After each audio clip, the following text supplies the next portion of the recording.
Beralih ke informasi berikutnya menjelang perayaan Idul Fitri 2025, arus mudik di wilayah Kabupaten Ogan Ilir mulai mengalami peningkatan.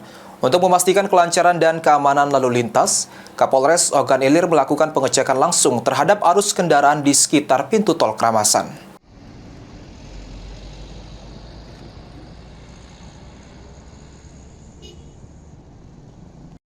Pemantauan volume kendaraan pemudik yang melintas di Kabupaten Ogan Ilir dilakukan di salah satu pintu masuk dan keluar tol menuju Kota Palembang. Dari hasil pemantauan di lapangan, sudah terlihat adanya peningkatan jumlah kendaraan pemudik yang melintas di wilayah Ogan Ilir. Untuk mengantisipasi kepadatan serta potensi kecelakaan, personel pos pengamanan turut memberikan imbauan kepada para pengemudi agar selalu berhati-hati mematuhi peraturan lalu lintas serta beristirahat di pos PAM dan pos pelayanan yang telah disediakan jika lelah. Sebagai bentuk kepedulian kepada personel yang bertugas, Kapolres Ogan Ilir beserta jajaran juga menggelar buka puasa bersama dengan anggota piket pos PAM di pintu eksit tol Kramasan. Polres Ogan Ilir menegaskan komitmen dalam mengamankan arus mudik Lebaran. Ahmad Romawi, PAL TV.